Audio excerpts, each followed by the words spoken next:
guys. It's Miss Seashell. Mr. E. Welcome back. This is our third live streaming at Oatland Island Wildlife Center. We're missing you. Mr. E, why are they not here? We're so sorry that you can't be on our property, but we're shut down to the public right now. We still have staff on site taking care of the animals and giving you a behind-the-scenes look at some of our animals so you can get your questions answered and get a close-up look. Even though you can't be here in person, you can come here digitally and have a little field trip with us. And we're 6 feet safe. You Yeah, see, somewhere around put it up there. No, Come on, no, 6 feet. Okay, we're keeping our distance from each other. And I hope you are too. Help everybody help out. All right, so today, like we told you yesterday, we are joining our eagles, Arnold and Francesca. I'm not sure if you can see them really well up there, but they're up there in the nest box. Mr. E. Yeah, Arnold and Francesca are what we call a pair bonded group of eagles. So they're together as two individuals, a male and a female, and this is how you would find them in the wild. Those pair bonded individuals are kind of like that power couple that we talked about before. They're going to be taking care of a certain territory, they're going to be protecting that territory, and they're going to be raising their young there. We're having our little red-shouldered hawk chime in, so if you hear that in the background, we apologize. She's a little bit broody right now. She's sitting on eggs of her own. Our eagles actually were recently sitting on eggs. These are unfertilized eggs, so they'll lay them just like a chicken would, and they'll incubate them just like a chicken would, and then we remove them once we feel a safe distance has passed for them. So they are a very, very special pair for us. Francesca actually is one of our oldest residents at Oatland. She's been here since she was, what, 20?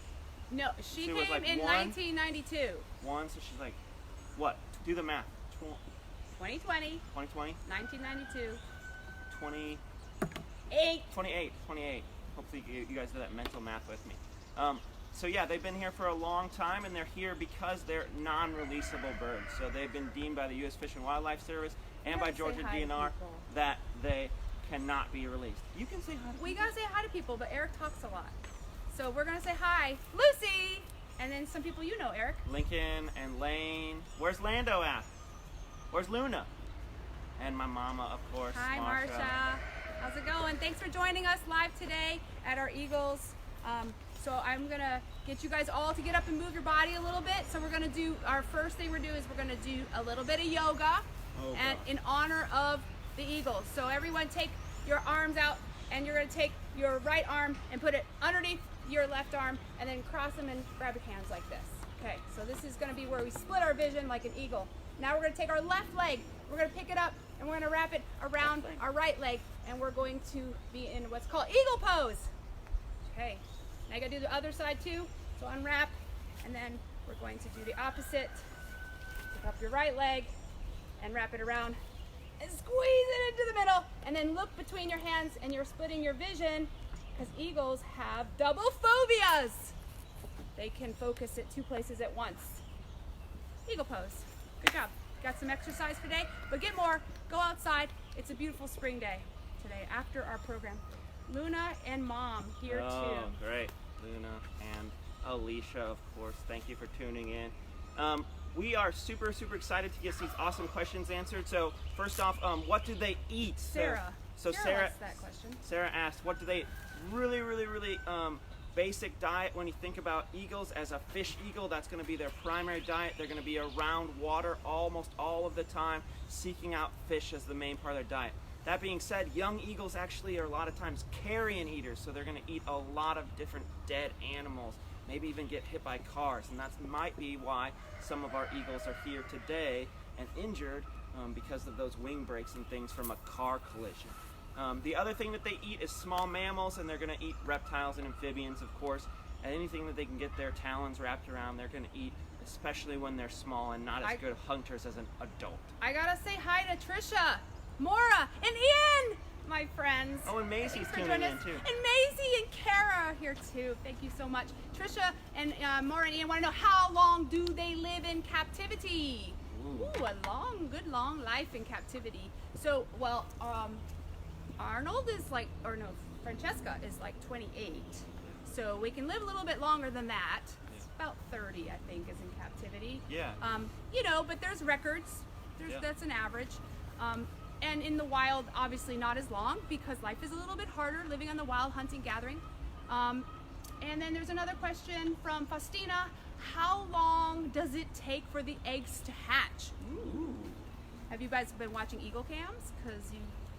There's lots of them out Yeah. there.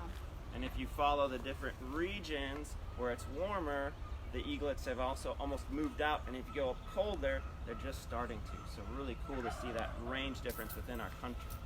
34 days about for the eggs to hatch, about Just a over month. Just over a month, yep. But you have to remember that 90% of the time it's the female sitting on that egg. Yeah. And she is sitting on that egg for 30 days pretty much straight. So talk about quarantine, they're the masters of it. So we can all channel our inner eagle during nesting season. Hey, it's Elise. Is that our Elise? Zader? Hey, Zader. Oh, easy. How's it going? We miss Nice you. to see you. Good to see you. What was the age thing is the thing that trips me up though, because when we think about it, a young or a smaller hawk can live 25 to 30 years. And usually as you get bigger in your eagle or hawk size, they live longer. So I think, maybe we have to fact check ourselves, but I think 30 is like the average age. Yeah. And they can get to be like 70 or 75-year-olds sometime in captivity. So we're hoping, because we're giving good veterinary care, that Francisco lives much, much longer. Yeah. Good questions coming in so far, you all. Thanks for joining us today at our eagle exhibit. Melissa wants to know, what do they like for enrichment? Yeah. So they'll get, for enrichment, these guys will get not necessarily things that they want to tear open, like maybe our vulture or some of our other animals, but they're just going to get prey items. So basically we'll get them a fish, and they'll put it out there when it's nice and cold, and they'll be able to tear into it and be able to get that really cool frozen little fish popsicle and tear it apart, and that activates their brain and gets them thinking about how they would interact in the wild. And related to a question from Alicia, they might get enrichment from a wild bald eagle. Or plenty of animals that fly over and check them out. So there's a lot of enrichment going on here. But Alicia asked, do they fight for territory? Yeah, so we recently, this early spring, late winter, have had 3 different bald eagles come into Oatland with different injuries from fighting. The males will actually fight each other for territory and lock talons and drive each other into the ground. And that's kind of a show of dominance, and then they'll take over that territory. And then they'll also fight over territory once a young juvenile kind of ages out and gets that white head, because they start off with, a blackish head, and then they transition to a white head. And when that happens, that eagle has to find its own territory, and they get beat up a lot when they're really young. So they definitely fight for territory, and it's happening more and more. And you might think that's a horrible thing, but we think it's a really great thing, because that means our population is going up, and that's a really, really positive thing. We're going to say hi to Kirsten and Megan. How are you all today? Thanks for joining in for us. Eric, we have our fact checkers in the back. We have 50 years in captivity. Cool. Awesome. And up to 20 to 30 years in the wild. Perfect. Okay, Mahika. Hello, 10 years old. How big is their wingspan? Okay, so I'm 65 inches, 5'5", and it's at least 6 feet wingspan, like 72 to 80 inches, something about crazy me. like that. So that's a pretty big wingspan, isn't it? It's pretty big. About as wide as Yeah, mine. taller than I Some am. about 62, 61, 62. Hi, Leslie. Dr. Mailer is watching Leslie. us. Hi. Awesome. Dr. Mailer, if you can chime in anything you want to add, please do. We'll add it to it. Awesome. She's a wealth of knowledge about Yes, these guys. she is. Bald eagles are raptors. Yes, indeed. And those in my Taller Tuesday class might know my song. A hawk, an eagle, they're all raptors. Yes, indeed. 3 things that make them be. Great. Can you guess the 3 things? Write it in. Tell us what 3 physical attributes makes a raptor a raptor. Different from any other kind of birds. Okay? Raptors, and don't just say they eat meat, because a lot of birds that aren't raptors eat meat too. So we gotta think about that. Grady and Bennett! Bennett. Hi, how have you guys moved yet? Are you still here? Taller Tuesdayers. Yeah. All right, we'll come back to you. Guys are going to give us the answer. 3 things that make a raptor, okay? We'll come back to that. We're going to talk about, Delaney wants to know, can Francesca have babies? Yes. It's always possible. They haven't been altered in any way. eagle reproduction takes really good balance, and because they have broken wings and injuries and they're not flighted, they don't have the greatest balance. So it's always possible, but it hasn't happened yet. And they have been laying eggs for several years, but we haven't had viable eggs that would turn into a baby eagle. Hi Theo, hi Cecilia, hi Diana. Hope y'all are doing well. Darby wants to know how they fly, like this. Yeah. Okay, soaring, soaring. Put your soaring wings out. Yeah. A lot of So soaring. you can imagine, right?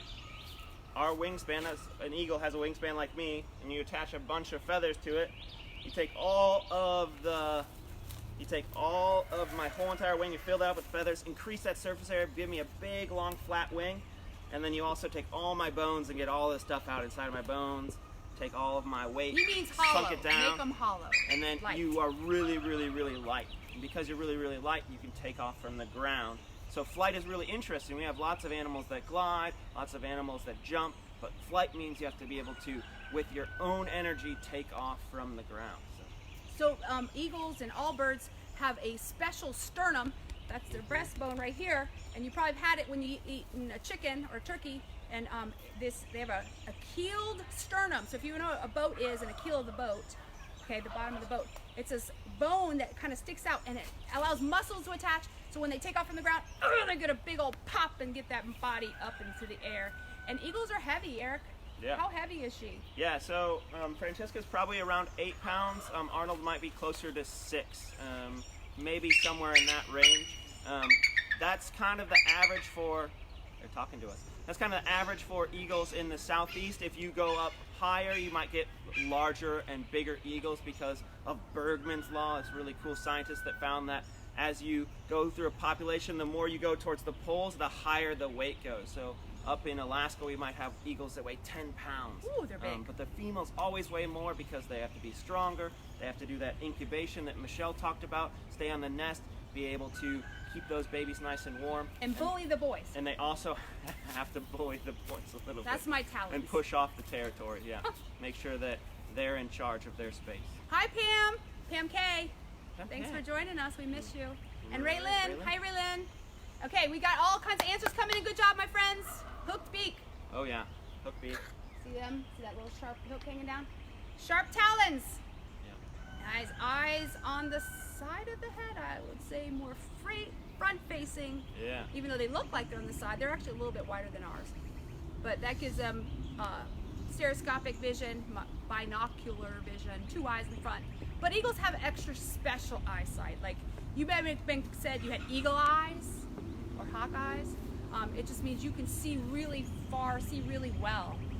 How much farther can they see than us? It's kind of, I mean, it's, you know. Yeah, on average, we think of them as being able to see a greater distance, being able to focus a greater distance. So like at a binocular level, maybe 10 times, maybe 8 to 10 times better than a human. They're really, really, really good at vision, right, for movement, but they're also really good at vision for computing. So a lot of their brain is all focused on vision and how vision works. So amazing. So in order to have all that brain space for vision, they lose other sensory like smell and hearing and such like that. But they can hear, don't get me wrong. But no, not a sense of smell. no, they wasted all their brain space on their vision, so they can't. Okay. Okay, so Trisha asked a great question. Yeah. So it says be quiet because we want to have them have a sense of normalcy. You normally would never be able to get this close to an eagle, and so as we're walking by, we just ask that you respect their space and be quiet. They're also sometimes on their eggs and on their nest, and it would be bad for them to have to force to jump off or be startled off their nest, because as you might know, it sometimes takes you a little bit of energy to get moving in the morning. It might take them some energy, and as you saw a little bit earlier, they're not the most graceful anymore because of those wing injuries. So we don't want them to jump off and crash in the ground because they're startled by a big group coming up and being loud. Hi, Jonathan Jackson. Hey, Jay. Nice to see you. Not see you. Hear from up. you. All right, so you guys are getting great questions coming in. Mandy wants to know, do you know why we see so many this time of year? Excellent question. All right, what time of year is it? It's spring now. Yeah. So we're at the end of nesting, like getting some fledges ready. Yeah. Maybe not quite yet. Not quite yet. They It just depends on hatch. where you're at in the country. If it's the Mandy Mow that I'm thinking of, they're close to rivers, and so in the winter all the eagles congregate along the rivers, and because of this, they're going to be seeking out a food source. And if the rivers are kind of frozen over or they're slushy, you might need to find an open area of water, and so they'll all condense.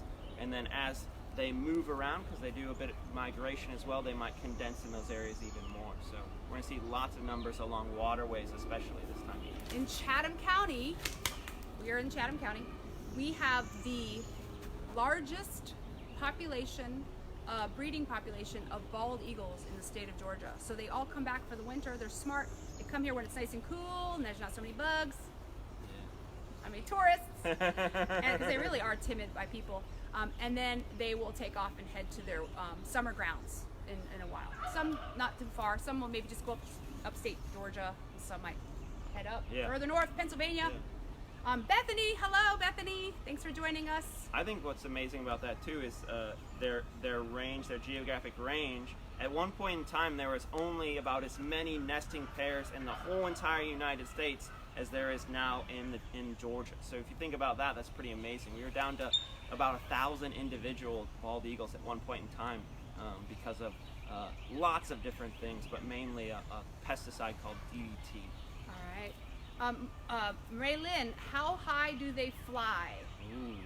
I've read 3,000 meters to feet to. Can you do that? Maybe you guys can do that. Okay.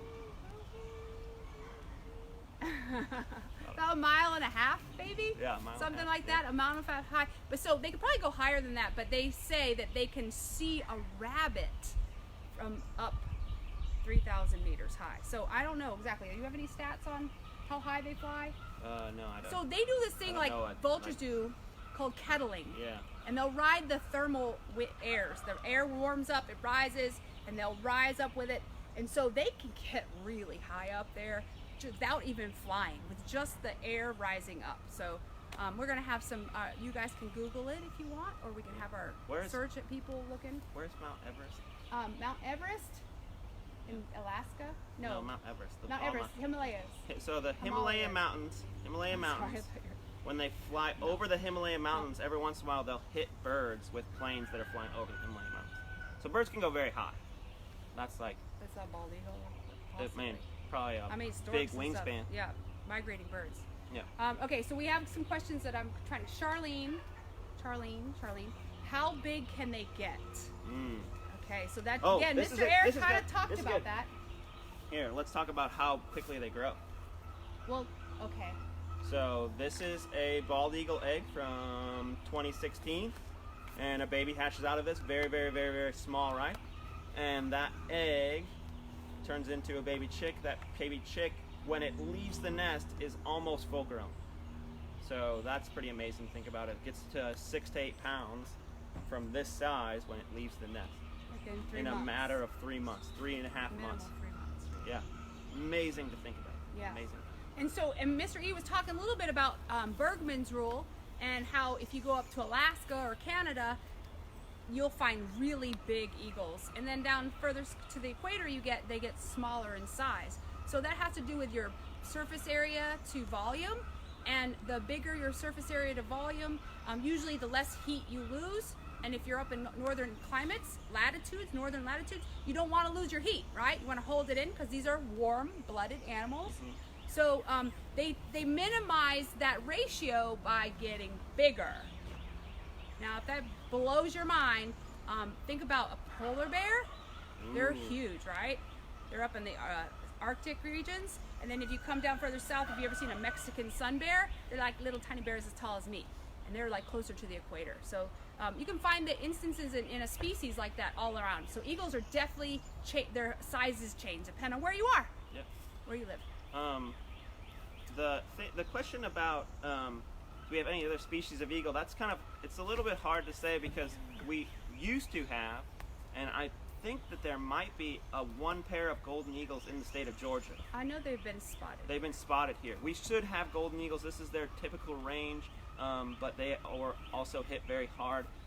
by DDT, and their population has dropped. They need even more air because they're a larger eagle than a bald eagle. Okay, Finnegan asked a good question. Going back to size. Yeah. Finnegan wants to know who's bigger, the boy, the girl, or why. Okay, let me give you a review. No, I don't want. I'm going after. I'm the girl, and I want to bully the boy. So who's gonna be bigger? Ladies. Yeah. So the females are usually, they could be up to 25% bigger than the male. Now sometimes you'll come here and it'll be hard to tell. Unless they're side by side, and then you can kind of get a good visualization on it. You can see Francesca's larger than Arnold, and it might be a little different in this situation because I don't know, genetics and whatever.